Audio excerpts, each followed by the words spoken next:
Hare Krishna, Krishna Krishna, Hare Ram.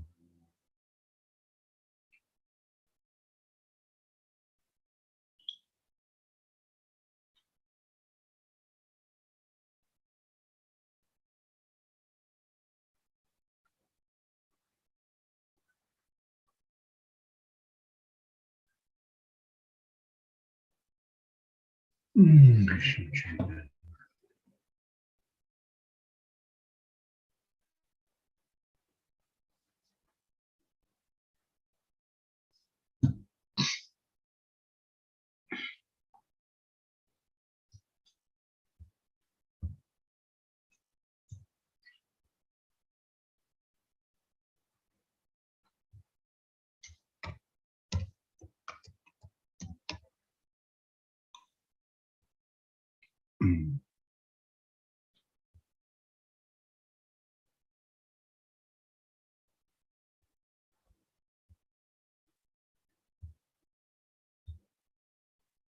Hare Krishna.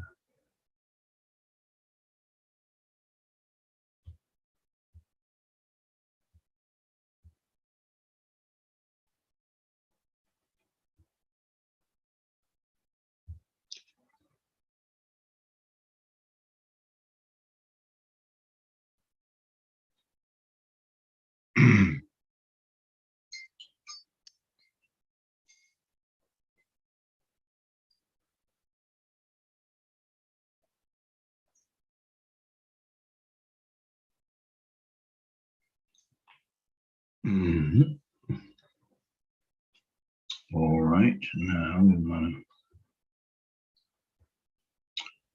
add some to this, right? Edit.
Shri Krishna Chaitanya.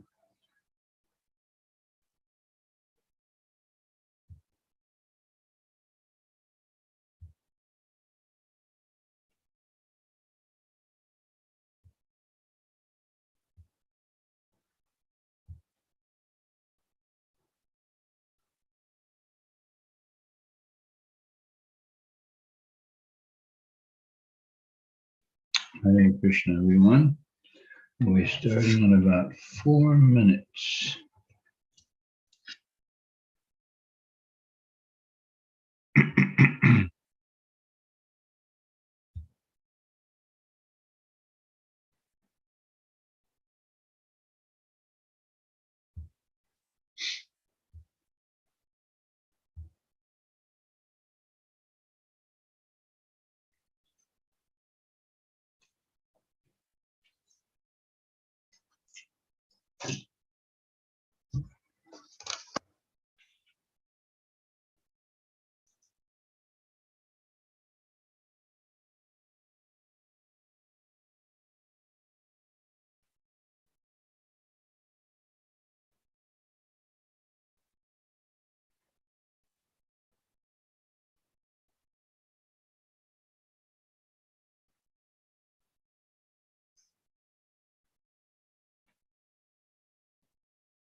Hare Krishna, everyone.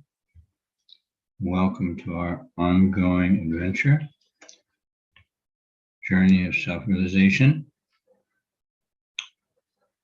following the guidance, holding the hand of the lotus feet, divine grace, A.C. Bhaktivedanta Swami Srila Prabhupada, our beloved founder Acharya. So we'll start as usual, hearing the perfect, comforting, soothing, sheltering, sound vibration, the words emanating from his lotus mouth. Please just listen to the sound. Absorb yourself in his vibration.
Hare Krishna. Introduction to Gita Upanishad.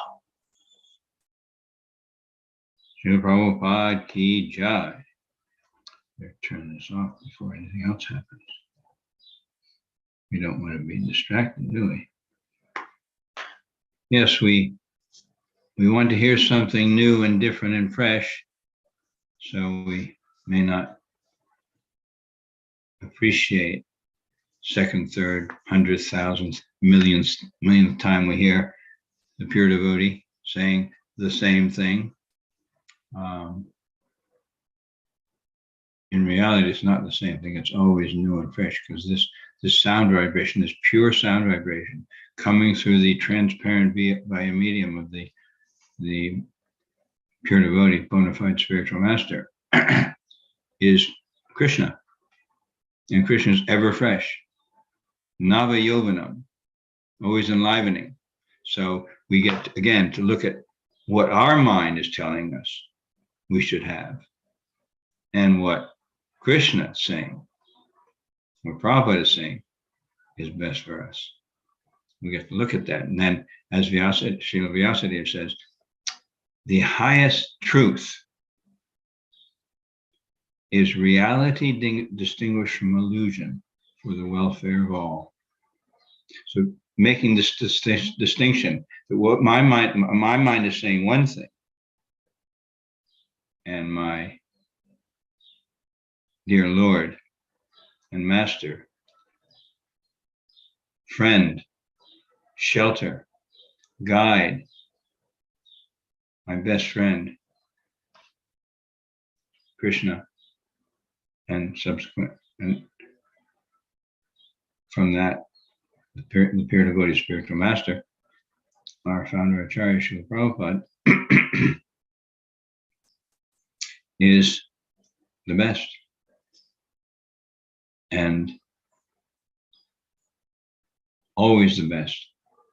So we're continuing to study Bhagavad-gita. We're in the second chapter now. Contents of the Gita summarized. That's the name of the second chapter. So this is the essence of the entire Gita. In one sense, in one way, the essence of the entire Vedic literature. So if we get this chapter, and of course we can always get it more. Self-realization is always fresh, always new, always more. There's always more there. And I want to ask anyone who is with us today to check in, save some chat, share some chat, and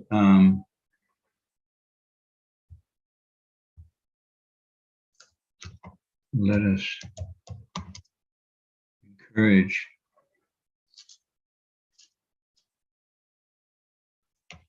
each other, support each other, grow together in this most. Oh, Howard, great to have you here with us. Thanks for responding. So finally, we've got the technology pretty well sussed. I assume you can hear and see me. If you can't, let me know. I'm not sure I can do anything about it, but welcome. Yes. This is always fresh and new. And as Srila Prabhupada says again and again and again, the first thing is to control the mind and senses. And control can be taken as stopping, but that's the impersonalism. That's the impersonalist. They want to stop, and they want to stop everything because they identify every thought, every action, every feeling, every form as material. And yet, Prabhupada says that they have a poor fund. They have a limited, poor, an insufficient fund of knowledge. He uses that phrase again. And in a poor fund of knowledge, they don't have the whole picture. They have one part of it, like someone looking at the sun and understanding something or experiencing the rays of the sun. But there's the sun globe. There's the personality in the sun globe. So they have what the impersonalists say philosophically is true, but it's not everything. So to say that that's the whole truth, that is demeaning. That is cheating. And we're going to say Prabhupada says a little bit about impersonalism in the purport of today's verse, 212. So we'll go through the verse and really appreciate that this, if we understand, and gradually learn to apply all the different aspects and teachings of this chapter, then we have the foundation, we have the ABCs. And in one sense, everything is here in everything, the whole book, the whole conversation between Arjuna and Krishna is here in the book, in this chapter, contents of the Gita summarized. So let's go ahead and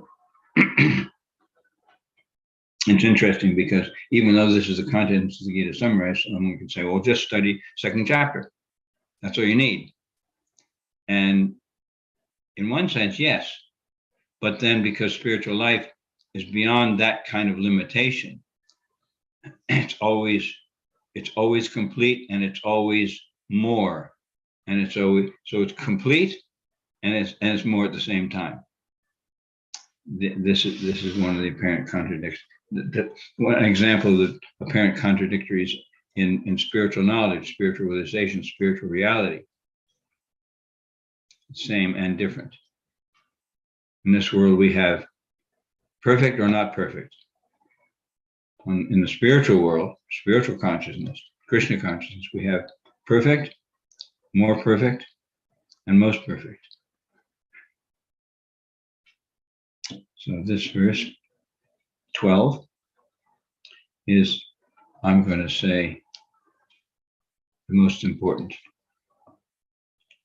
verse of the Bhagavad-gita. So whether you have the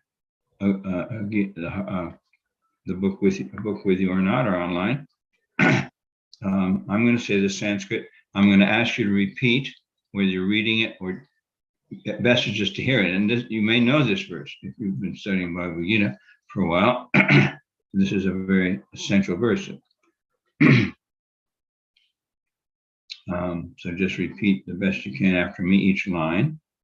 And if you want, if you're available if you're on Zoom now, you can say it out loud and I can hear you. Okay. Let me enter something here.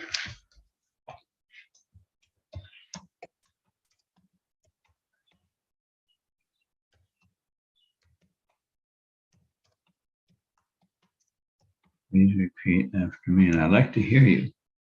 So if you want to unmute yourself, you have that facility, please let me hear you. This is our call and respond, our responsive approach. One person chants, the other person hears, then the other person chants, and the first speaker gets to hear. So please repeat after me. Na tvevaham jatuna sam, na tvam neme janadipa, na chaiva na bhavishyama, sarve vayam atak param. Anyone like to say it themselves? If you're on Zoom, I'll be able to hear you. Otherwise, we'll just go ahead.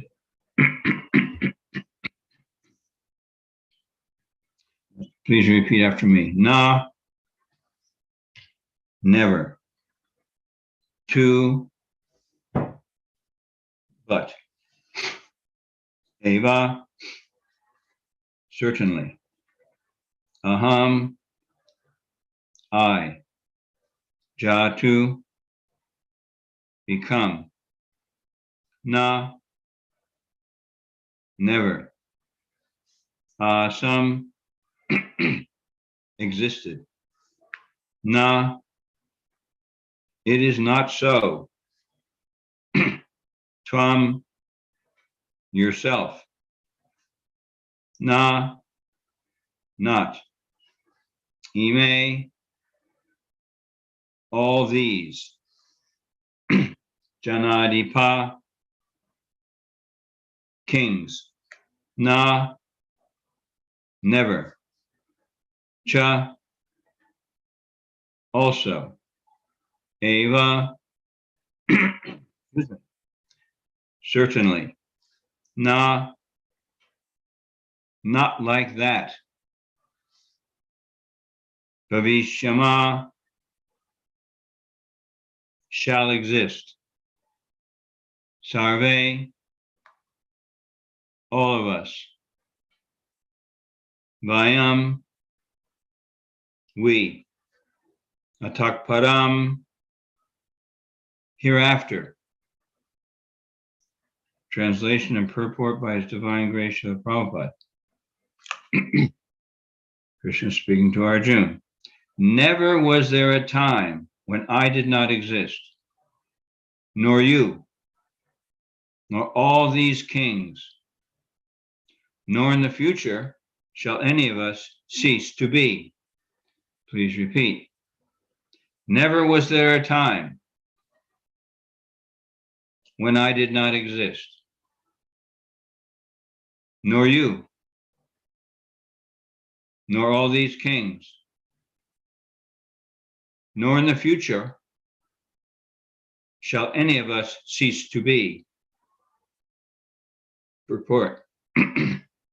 In the Vedas, in the Katha Upanishad, as well as the Svetosvatara Upanishad, it is said that the Supreme Personality of Godhead is the maintainer of innumerable living entities in terms of their different situations according to individual work and reaction of work.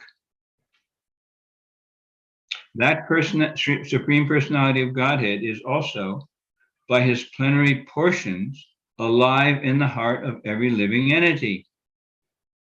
Only saintly persons who can see within and without the same Supreme Lord can actually attain to perfect and eternal peace. And this verse from Katha Upanishad 2:13, Nityo Nityanam Chaitananam Eko Bahunam Yo Vidadati Kaman Tam Atmastam Ye Nupashanti Dhiras Tesham Shanti Shashvatone Taresham.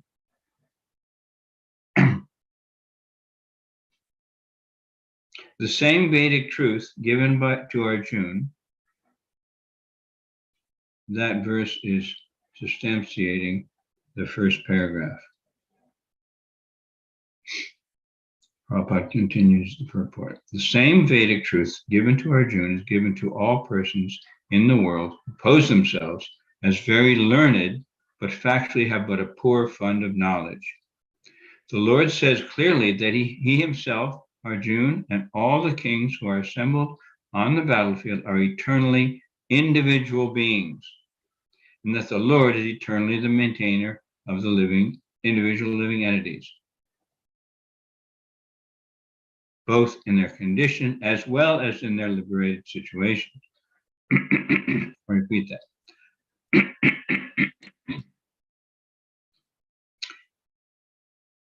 The Lord says clearly that he himself, Arjuna, and all the kings who are assembled on the battlefield are eternally individual beings, and that the Lord is eternally the maintainer of the individual living entities, both in their condition as well as in their liberated situation. The Supreme Personality of Godhead is the supreme individual person. And Arjuna, the Lord's eternal associate, and all the kings assembled there are individual eternal persons. It is not that they did not exist as individuals in the past, and it is not that they will not remain eternal persons. Their individuality existed in the past, and their individuality will continue in the future without interruption, forever and ever. Amen. Therefore, there is no cause for lamentation for anyone. The Mayavadi theory that after liberation, the individual soul, separated by the covering of Maya, or illusion, will merge into the impersonal Brahman and lose its individual existence is not supported herein by Lord Krishna, the supreme authority. Excuse me. Excuse my body.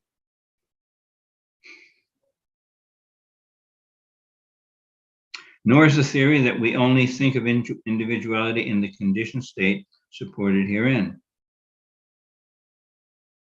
Krishna clearly says herein that in the future also the individuality of the Lord and others, as is confirmed in the Upanishads, will continue eternally. This statement of Krishna is authoritative because Krishna cannot be subject to illusion. If individuality is not a fact, then Krishna would not have stressed it so much, even for the future. The Mayavadi may argue that the individuality spoken of by Krishna is not spiritual, but material. Even accepting the argument that the individuality is material, then how can one distinguish Krishna's individuality? Krishna affirms his individuality in the past and confirms his individuality in the future also. He has confirmed his individuality in many ways. An impersonal Brahman has been declared to be subordinate to him. Krishna has maintained spiritual individuality all along. If he is accepted as an ordinary conditioned soul in individual consciousness, then his Bhagavad-gita has no value as authoritative scripture. Now, as we're going along, because it's a fairly long purport, please put in any thoughts or comments, questions as we go along. You can note them yourself separately, but if you put them in, Prabhu, Hare Krishna. Wonderful to have you here. Thanks for sharing. So please put in any, excuse me, any thoughts or comments as we go along. Hare Krishna. And then we can discuss those as we go. I'm going to make this as interactive and participatory as possible.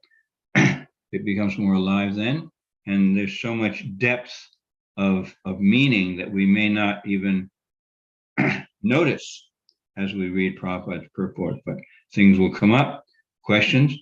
Please put them in the chat or make a note and share them. Best on chat, because then everyone can see it and think more about the particular point or question.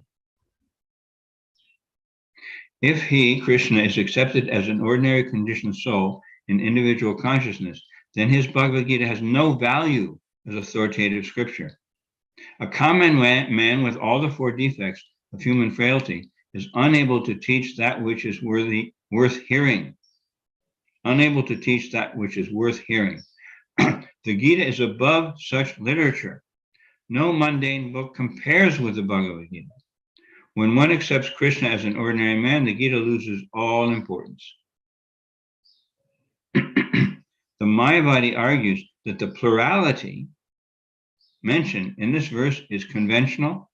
In other words, that the many individuals, separate individuals, the plurality is just mundane, conventional, it's mundane. And that refers to the body. But previous to this verse, such a bodily conception is already condemned. After condemning the bodily conception of the living entities, how was it possible for Krishna to place a conventional proposition on the body again? Therefore, individuality is maintained on spiritual grounds and is thus confirmed by great acharyas like Sri Ramanuja and others. It is clearly mentioned in many places in the Gita that this spiritual individuality is understood by those who are devotees of the Lord. Those who are envious of Krishna as the Supreme Personality of Godhead have no bona fide access to the great literature. The non-devotee's approach to the teachings of the Gita is something like bees licking on a bottle of honey. One cannot have a taste of honey unless one opens the bottle. Similarly, the mysticism of the Bhagavad Gita can be understood only by devotees, and no one else can taste it, as it is stated in the 4th chapter of the book. Nor can the Gita be touched by persons who envy the very existence of the Lord. Therefore, the Mayavadi explanation of the Gita is a most misleading presentation of the whole truth. Lord Chaitanya has forbidden us to read commentaries made by the Mayavadis and warns that one who takes to such an understanding of the Mayavadi philosophy loses all power to understand the real mystery of the Gita. If individuality refers to the empirical universe, then there is no need of teaching by the Lord. The plurality of the individual soul and of the Lord is an eternal fact. The plurality of the individual soul and of the Lord is an eternal fact, and it is confirmed by the Vedas as above mentioned. Na tvevaham jatunasam, na tvam neme janadipa, na chaivana bhavishyama, sarve vayam takparam. Never was there a time, Krishna says, is saying to Arjuna and to us, never was there a time when I did not exist, nor you, nor all these kings, nor in the future shall any of us cease to be. Nama Om Vishnu Padaya, Krishna Prastaya Bhutale, Srimate Bhakti Vedanta Swami Niti Namani, Namaste Saraswati Deve, Gauravani Pracharine, Nirvisesh Sunyavadi Pashtata Disatane, Jai Shri Krishna Chaitanya, Prabhu Nityananda, Shri Advaita Gadadhar, Shivasari Gaura Bhaktarinda, Hare Krishna, Krishna Krishna, Hare Hare, Hare Rama, Rama Rama, Hare Hare.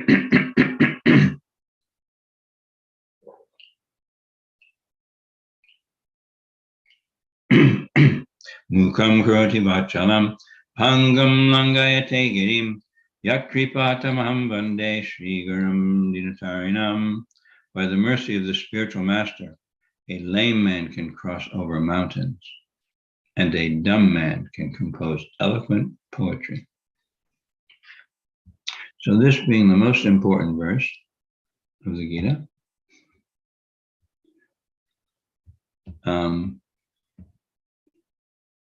Prabhupada, as usual, gives us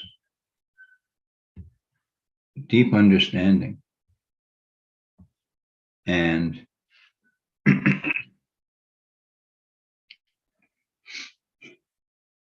and it behooves us, it's most valuable and healthy, enlivening, growthful,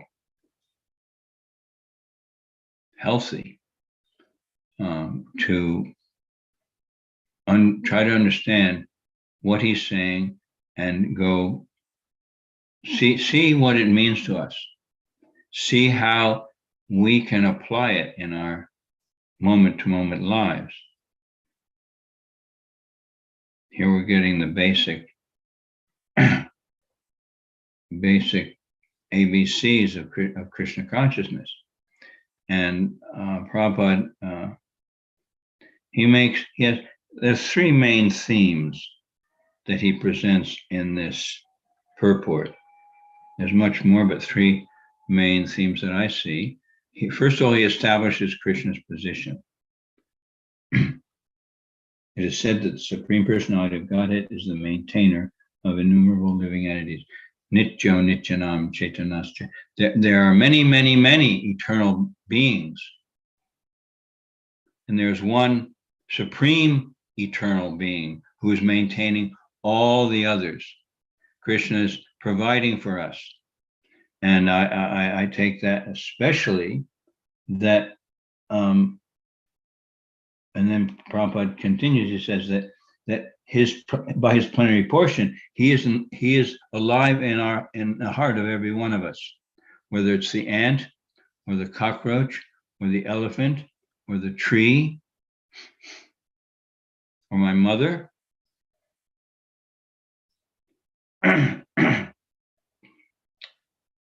Or me. Krishna's there. And Prabhupada says in the next sentence that only saintly persons who can see within and without the same Supreme Lord. So someone who can see Krishna within and without, as we pray to Lord Nrsimha. I offer my obeisances to Lord Nrsimha, who gives joy to Prahlad Maharaj, and whose nails are like chisels on the stone-like chest of the demon Hiranyakashipu.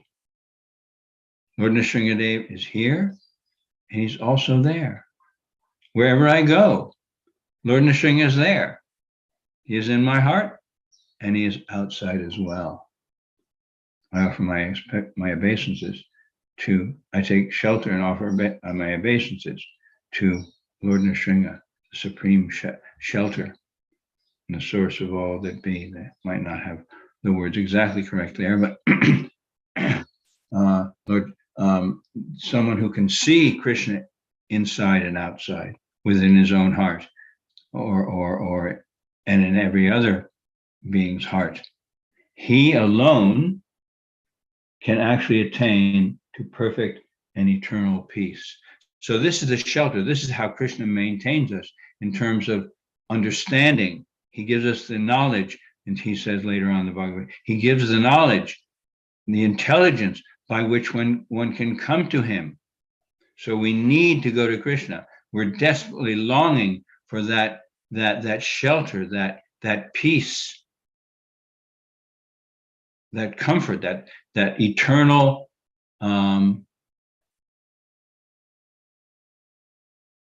fulfillment.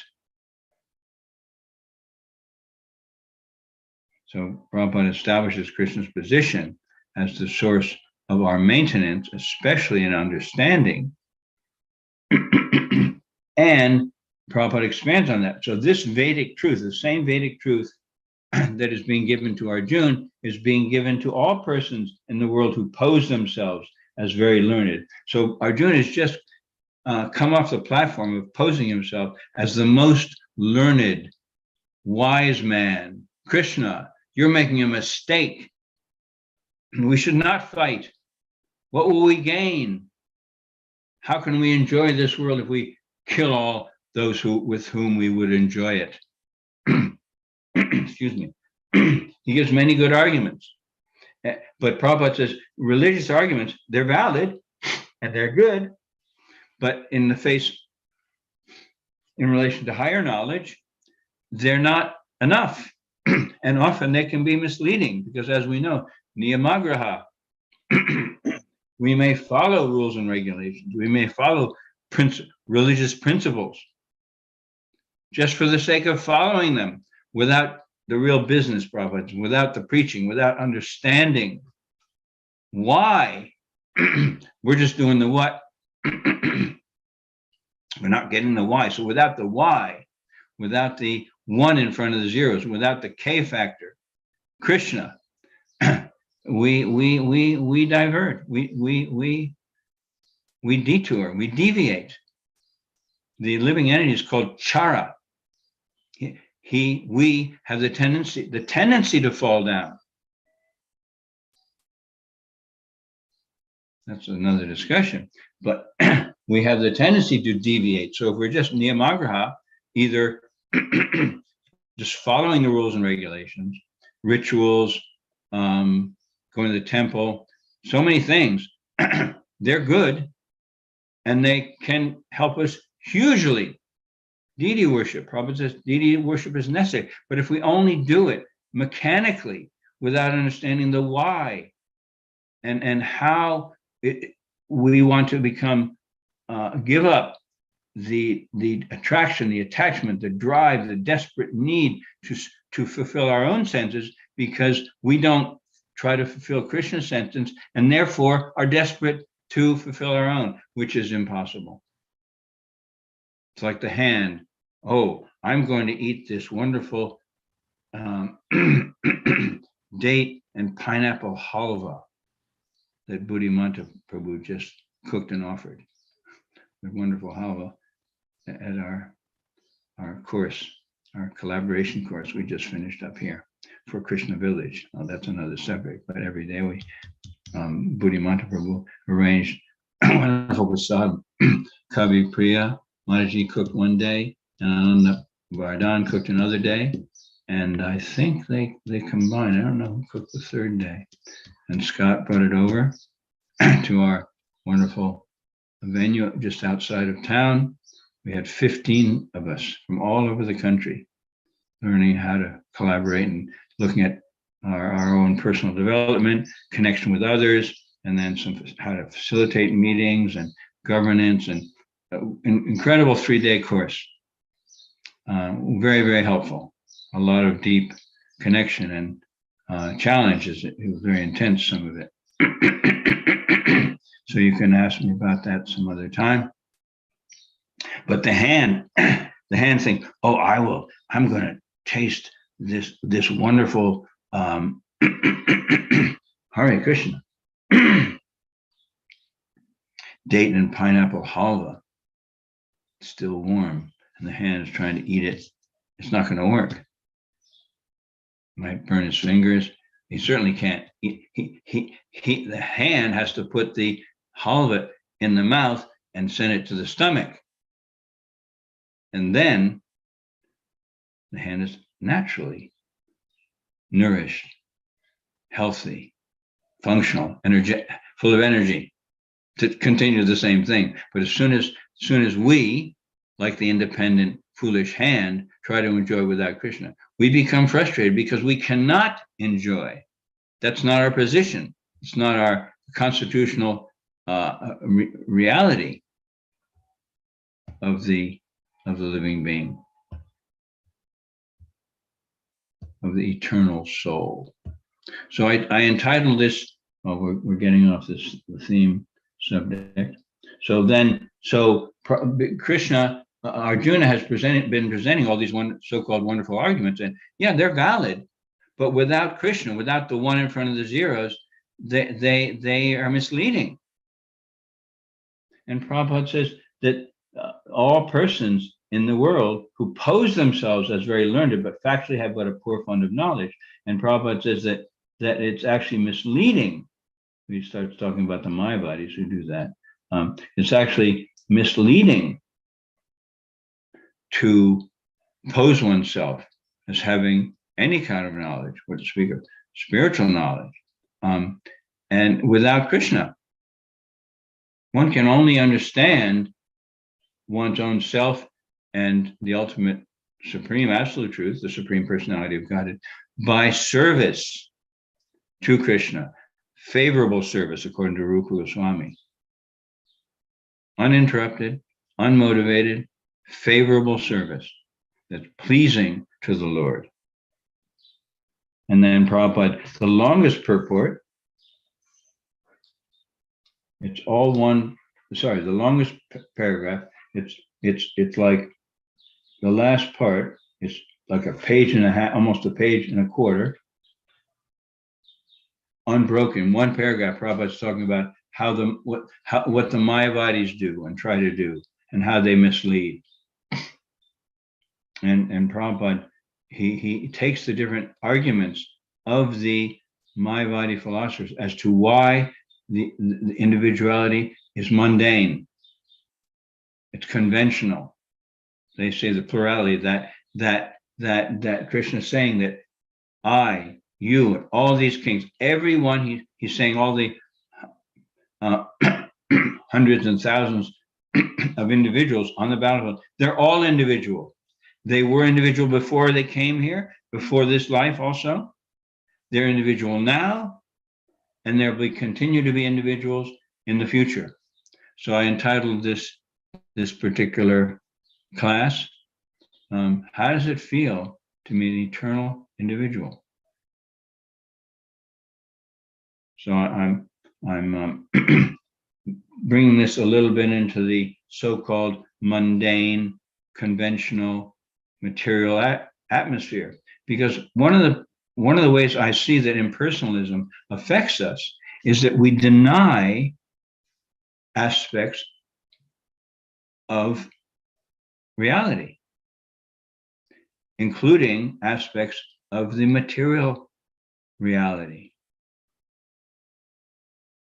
our bodies, our conditioned minds. So if we deny them, then we have to give them up. We have to pretend that they're not temporarily real. To deny our reality, which is real for us now, albeit not eternally real, is to defeat ourselves. We have a body. We're not the body, but we have a body. We have a mind. We're not the mind, but we have a mind. We have thoughts. We're not our thoughts, but we have thoughts. We're not our feelings, but we have feelings. And the reality, part of the reality is we're very much driven by feelings. Why? Because the soul is full of feelings. Krishna has feelings. We can't avoid it. It's part of our reality. So if we avoid it, we're limiting ourselves. We're cutting ourselves. It's like cutting off your hand when you can use it to cook for Krishna. That would be foolish. It would be crazy.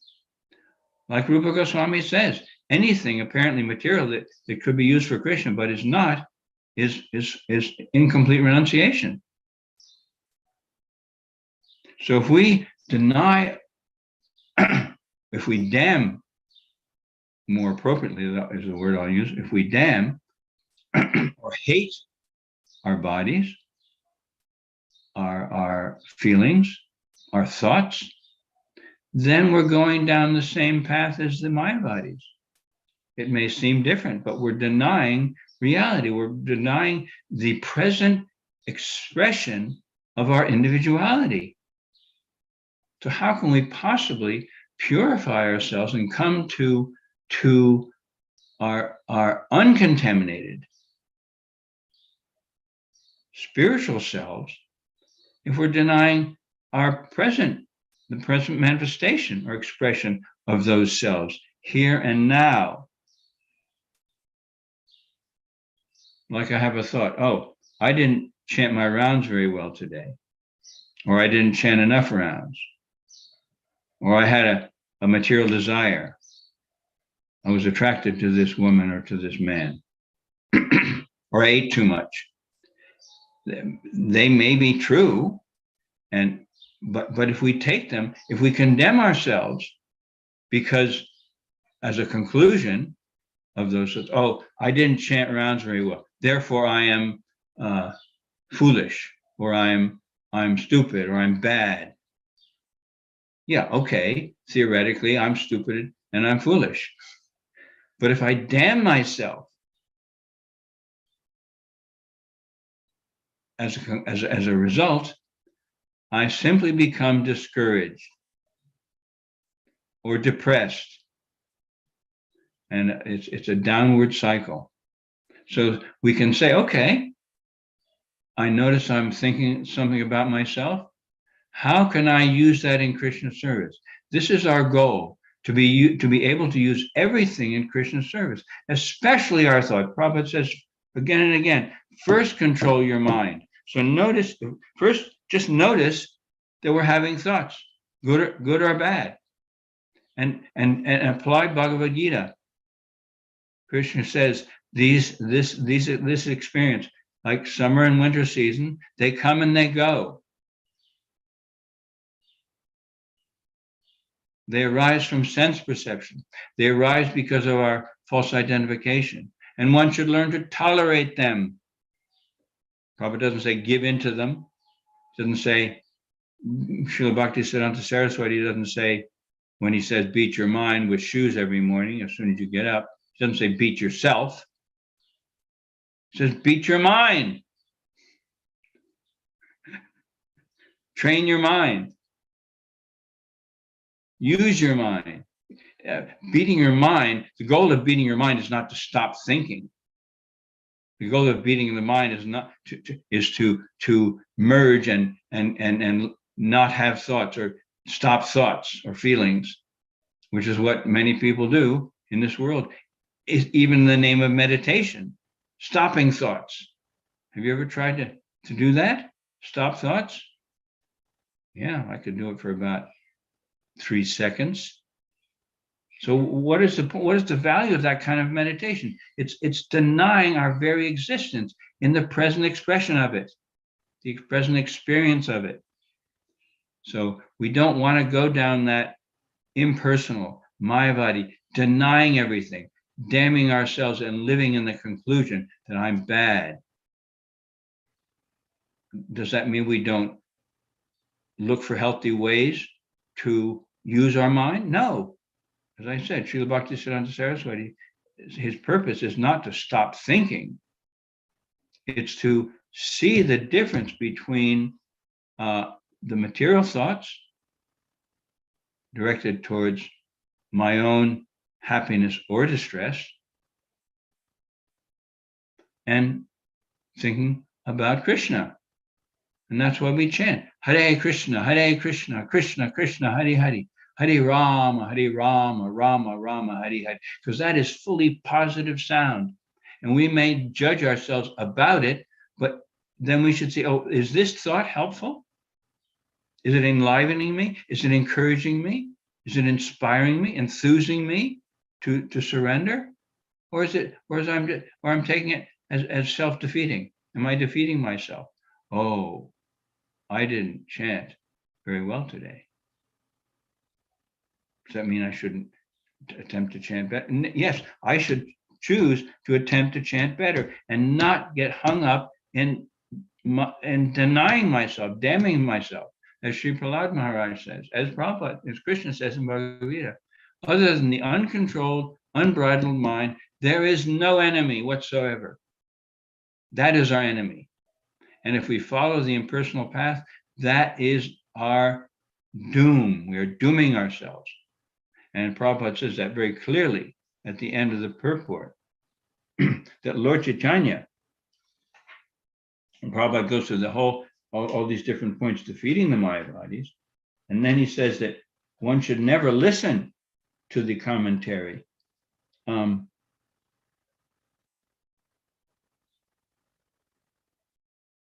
If Arjuna is on the same level with Krishna, and Krishna is not superior to Arjuna, then their relationship of instructor and instructed becomes meaningless. If both of them are deluded by the illusory energy Maya, then there is no need of one being the instructor and the other instructed. Such instruction would be useless, because in the cultures of Maya, no one can be authoritative instructor.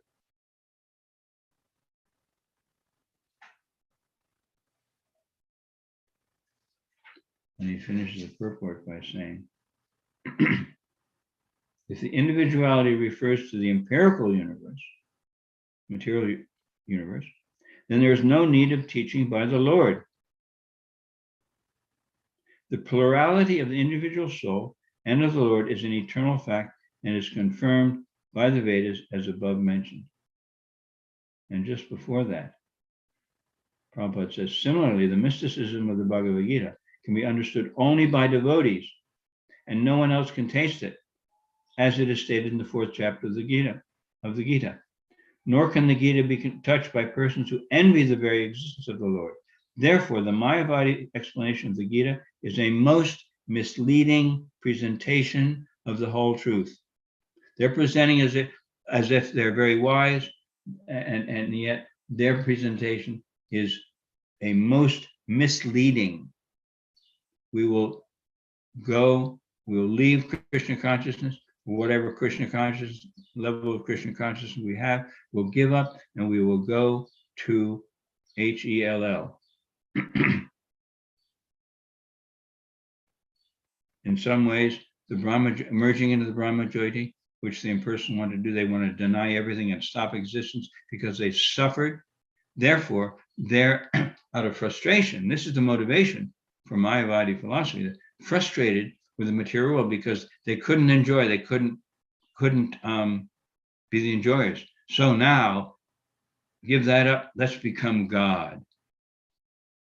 Let's become God. Therefore, the Mayavadi explanation of the Gita is a most misleading presentation of the whole truth. Lord Chaitanya has forbidden us to read commentations made by the Mayavadis and warns that one who takes to such an understanding of the Mayavadi philosophy loses all power to understand the real mystery of the Gita.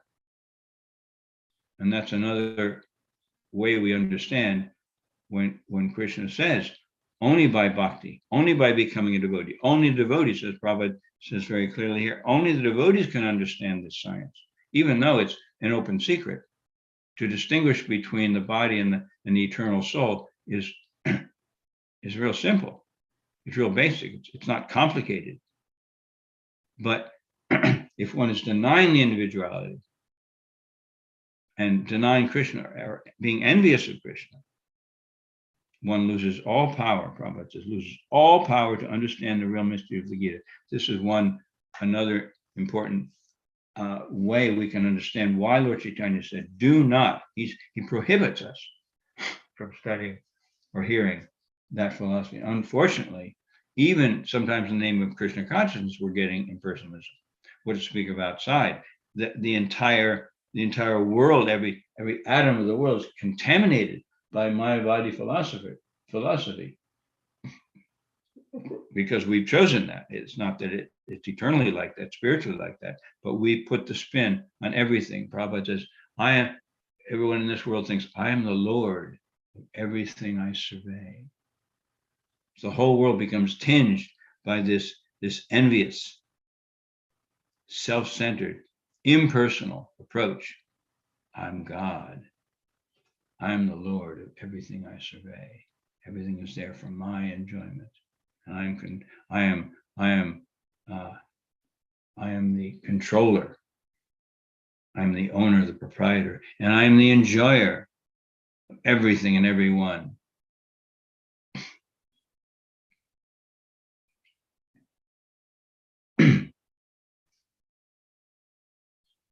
So to allow ourselves to honor, at least acknowledge and validate our feelings, our thoughts.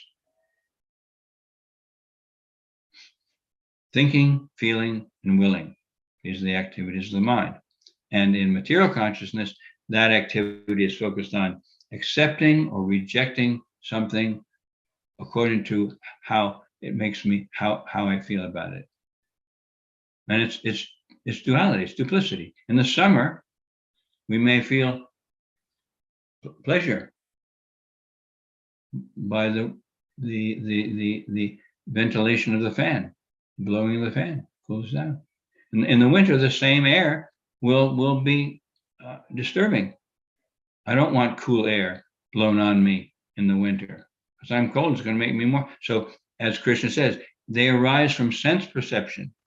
So whether our feelings are blowing one way and another time, and we like it's something pleasant, and another day or another time, the same feelings are blowing another way.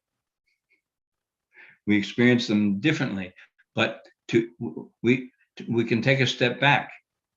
They arise from sense. We can tolerate them and learn how to not be disturbed. Take a step back, get some perspective on them. So right now, for example, if you close your eyes and sit very still, if you're not already, and peacefully, close your eyes and relax and allow yourself to go inside.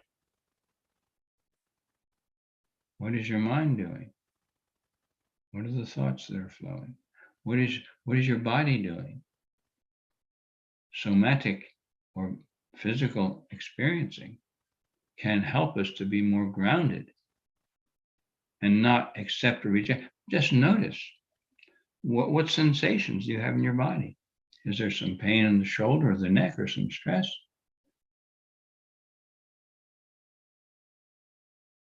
Notice what the different sensations are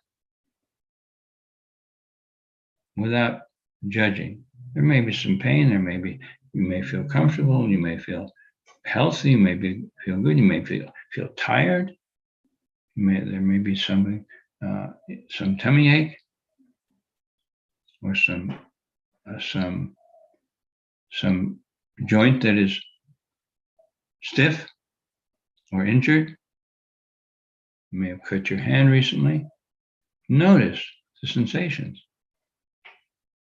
It can be very helpful for grounding oneself and allowing oneself to honor one's present reality.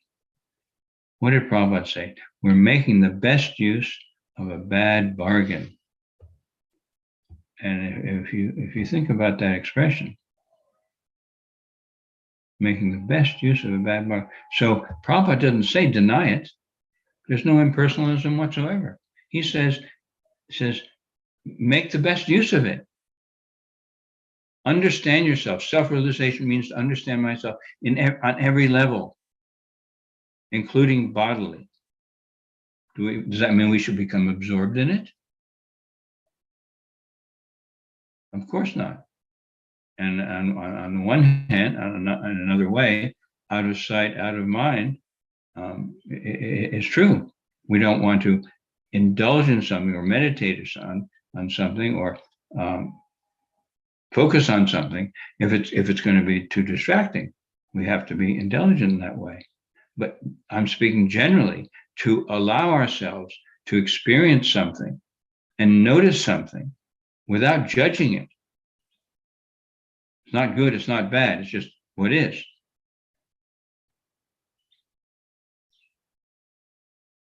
It's not right or wrong. It's just what is. Obviously, we have to be careful about compromising our philosophy, but this is not about compromising our philosophy. This is about being aware of how we relate with Krishna's energy. And on that basis, saying, all right, is this helpful for my Krishna consciousness? Is this conducive?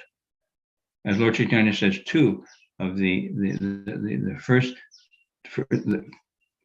two of the 6 principles of surrender, as mentioned in the preface to the teachings of Lord Chaitanya, are accept everything that's favorable and reject anything that's unfavorable.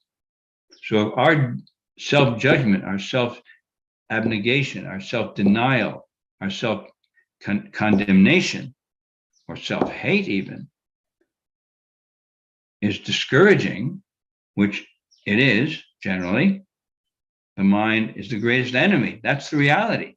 The mind is the greatest enemy. So we don't want to take that seriously. We don't deny it. We don't pretend it's not there. Sometimes people think that controlling the mind means stopping the mind. It's not. It's noticing what's there and then seeing how I can engage it in Krishna's service. I take charge. I take responsibility for my entire being. So that can be a very helpful meditation. Noticing what the sensations are in the body, what the thoughts are. We notice the thoughts, we don't try to stop them. We notice what they are and leave it. Just notice, no judgment. Not right, not wrong, not good, not bad. The only way that good or bad, that kind of judgment can be helpful is we say, okay, that we judge. The way to judge, is that good for my Krishna consciousness? And if it's not, how can I replace it? Hear Krishna stories, discuss with other devotees about applying Prabhupada's principles. So lots to say, and we're pretty much finished now. Don't want to go over time, so please share any comments, questions, thoughts. I probably said some things that could be even controversial. Hope so. I'm a bit of a stirrer, so if you disagree, I'm eager to hear it. Thoughts or questions? Some realization? Something you heard recently, or something you'd like to hear more about. This is all being recorded. I think it's already being recorded live from the live stream on Krishna Katha Auckland Facebook or YouTube. I'm also recording it myself on Zoom. And if in the future you want to join us on Zoom so you can actually be seen or not, but can speak directly, virtually, in real time, I would very much welcome it. Makes it more live. We've had some requests like that, so I'd like to increase that. So we'll finish up if there's no questions or comments. And of course, you can Yeah, your comments will already be there on Facebook or YouTube. Thank you for your attention. Appreciate your association. And let's mine more deeply this transcendental sound vibration, this transcendental literature, most kindly given to us by Srila Prabhupada. Hare Krishna. Srila Prabhupada ki jai. Shri Harinam Sankirtan ki jai. Sadhu Sangha ki jai. Hare Krishna.